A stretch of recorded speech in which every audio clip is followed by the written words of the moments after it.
My God. Coach, don't laugh. The fiery quarterback talked about his abundance of weapons yesterday, headed into year 4. I need you on my side, Eric Mangini.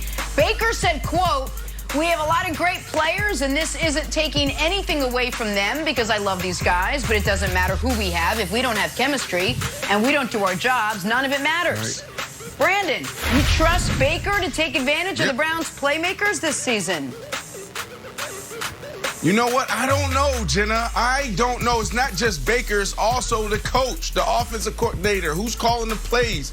You got to make sure you get that guy involved. Number 80, Jarvis Juice Landry. You also got to make sure, let's see who he's throwing to right here. Who's that? Is that Odell? Odell, you got to get Odell involved. Guys, I know we're one of the best running games in all of football. Chubbs, those guys can go. But at the end of the day, you got some dogs on that side. Yeah, I'm going to act like P.J. Tucker right now. You got some dogs, and you got to feed those dogs. If you feed those dogs, it's going to change the entire landscape of your team. I can't stress this enough. All they need is some touches early. Just give them a jailbreak screen. That's when a wide receiver take 3 steps upfield, come back, and you get him a little touch. Just give him a bubble screen, coach. Get Odell a bubble screen. They don't want a lot. Coach, can you get me a slant? That's what I saw those guys say. Get them a slant. Let them take it 80 for you. If you do that, then it opens up everything. So when he talks about, you know, the chemistry and continuity, which you always like to say, you got to get those guys involved. Sometimes when you have a run game and you have a quarterback that you're trying to protect, you overcompensate, and then you start hurting those guys. And here's the deal: as a quarterback, and you know this, coach, you're the CEO. You have to know where everybody's at. You have to lead up, you have to lead down, you have to be able to meet people where they're at. And so when you look at Baker, you can't just say, guys, we're just going to go out there and run our plays. You got to be able to know how to speak to Odell when he's high, when he's low, when he's right there. You got to learn how to speak to Jarvis Juice Landry. You have to be able to communicate with your running backs. So he has to learn that dance of being able to lead. You can't go out there and say, you know what, guys, we're just going to run our offense and everybody's going to be successful. No. Yes, we have the team goals, but all those other guys have individual goals as well, and you have to be able to speak into that. And that's when you'll see Baker Mayfield take this team to a whole nother level. But you got to get them in early, coach, and you also have to be able to meet them where they're at. Yeah, you know, last night I was watching the Kanye West listening party, and I saw him pivot on Jay-Z and them working together. What's going on with Coach? and so I'm going to pivot here on Baker Mayfield because that was earlier. I'm going from liking what Baker Mayfield did a year ago when I thought he was maturing, and I did like those things, to I love what he's saying right now. I love this guy that's showing up. Yes. And that article had more than just the comments we took out.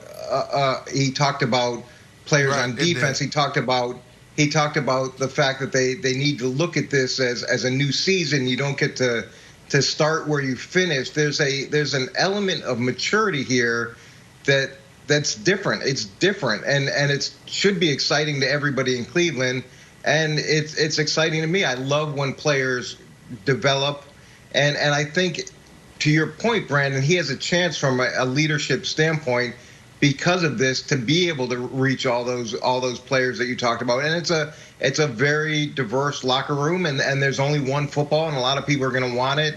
But his approach and his style this year is great.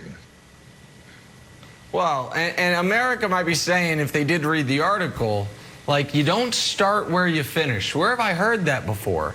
And you say, oh, from one coach, Eric Mangini. And then viewers of the show might be saying, where does Coach Eric Mangini spend the majority of his time? In Cleveland. And if they're wondering, you know, did Nick Wright set up a meeting between one of his favorite quarterbacks, one of his favorite coaches, so they could pick each other's brains? Maybe. We'll keep that off the air. We don't need to discuss it further. But here's the thing. Coach, I love where you're at.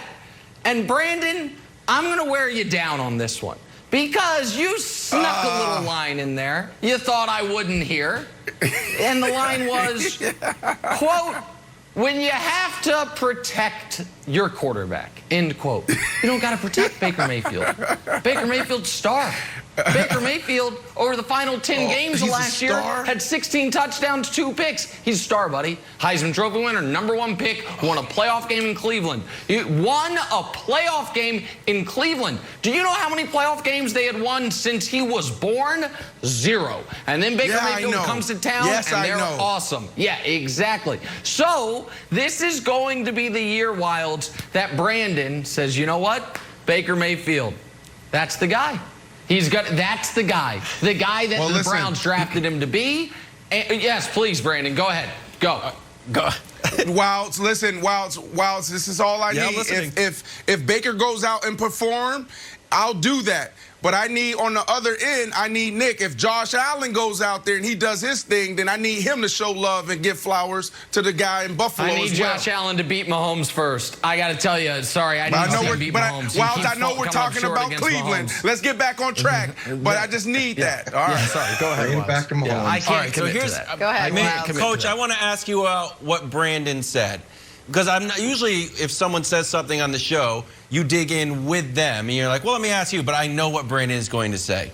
Brandon, for all of his sort of like emotional breadth and intellectual capacity that ranges from business to media to mental health, it's as wide as it can possibly be. He does have a flaw where he says, you know, guys, I've been thinking about the way to that this team can succeed. Bubble screens. Get the wide receiver in early. How about, I got an idea, guys. I studied it. What about getting the wide receivers in? Just get, you know, give him a pass that doesn't even gain any yardage. That'll work. Like, that is a bias that you had that you know Brandon won. So the question is this to us, you, Coach. Is that a fair take? No, let Coach answer that, yes. Is that a fair take? Because it feels to me like growing up in the Patriots world, that Belichick over to Gronk, like, here's what you're going to do today, Gronk. Block all day. Run block. That's it. 0 catches. Here's what you're going to do, wide receiver, whoever. Decoy all game for two weeks. We'll call you when we need you. So that seems to be, I buy what Brandon says, but it seems to be in contrast to sort of like the Patriots' way of winning. Yeah, you can't really compare the rest of the league to the way the Patriots do things. They do things in a very unique way that works for them. But Brandon's point is absolutely right. And it happens all the time. You hear about people scripting plays, the first 15 plays, and oftentimes you do that to get your playmakers involved. And sometimes if you have challenging personalities, you got to give them a touch early so that they get into the game and they're not frustrated on the sideline, and you'll script that stuff. And look, if it's a 1 or 2 yard completion or an incompletion, it's the cost of doing business in order to make sure you're maximizing that guy's potential. Yeah, all right, let's move on and talk to New Orleans Saints now. They got a quarterback competition brewing down there in New Orleans. Sean Payton wants to get it figured out sooner rather than later. Take a listen to this. There is a sense of urgency at finding that player, and we feel like we've got 2 real good candidates, guys that I know have worked their tail off this off season, and and they're a little different. That's the other challenge. Well, Boston Globe's Ben Vallin had this report on the competition. From what I've heard from league sources, I'm not sure it's going to be truly open. Hill is such a unique dual threat that he's worth trying out as the starting quarterback to start the season. And if the experiment fails, Payton can fall back on Winston in a more traditional pocket-based offense